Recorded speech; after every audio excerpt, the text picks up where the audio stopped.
Food is universal. It comforts, heals, and connects people. Yet, in the shadow of death, a simple meal can take on a chilling significance. For decades, the tradition of granting prisoners on death row one final meal before execution has fascinated the public. Some requests are humble, others extravagant, and a few downright bizarre. Behind each choice lies a final message, a glimpse into the mind of those who lived and killed outside the boundaries of morality. The tradition of the last meal dates back centuries. It began as a symbolic gesture, rooted in religion and ritual, meant to offer comfort before death and perhaps cleanse the soul before judgment. Over time, it became less about spiritual mercy and more about humanizing an otherwise grim process. In the United States, the last meal remains one of the most haunting rituals of capital punishment. One of the most infamous examples comes from John Wayne Gacy, the so-called killer clown who murdered 33 young men and boys. For his final request, Gacy asked for a feast of fried chicken, fried shrimp, French fries, and a pound of strawberries. Gacy had once managed Kentucky Fried Chicken restaurants, and perhaps in a twisted way, this was his way of reclaiming a taste of his old life. Hours later, he was executed by lethal injection, his greasy fingerprints still fresh from his indulgence. Then there was Timothy McVeigh, the domestic terrorist behind the Oklahoma City bombing that killed 168 people. His last meal was chilling in its simplicity. 2 pints of mint chocolate chip ice cream. No steak, no bread, no sides, just ice cream. Cold, sweet, and fleeting. It felt like a strange metaphor for a man who had taken so much, yet in the end, sought comfort in something almost childlike. Not all requests are extravagant or symbolic. Some condemned prisoners have declined the ritual altogether. Victor Feger, executed in 1963, asked for a single olive with the pit still inside. He believed it would grow into a tree of peace, a final act of symbolism in stark contrast to the life he had taken. After his death, the olive pit was reportedly found in his pocket, buried with his body. And then there are requests so shocking they almost feel like confessions.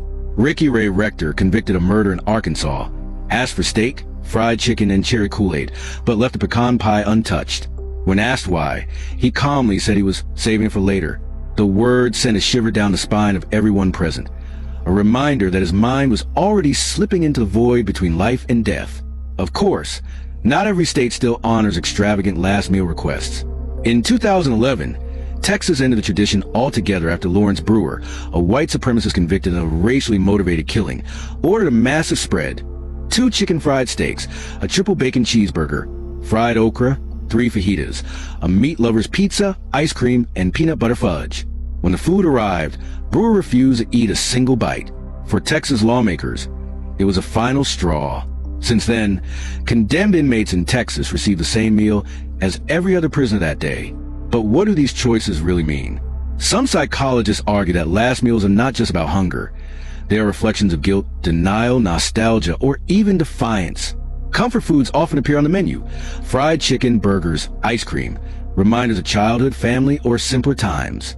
For some, the meal is an indulgence in freedom, a way of exercising control in a moment when control has been stripped away.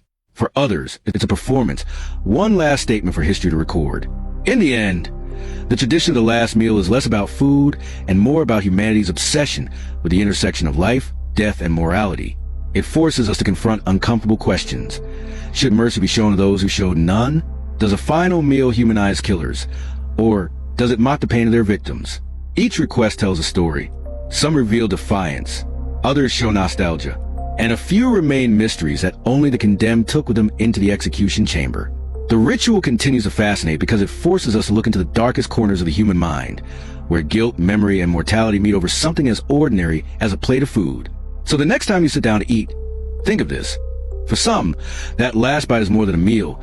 It's the final punctuation to a life defined by violence, choices, and consequences that can never be undone. If you found this story chilling, like and share this video. And don't forget to subscribe for more deep dives into the psychology of killers and the rituals that surround them.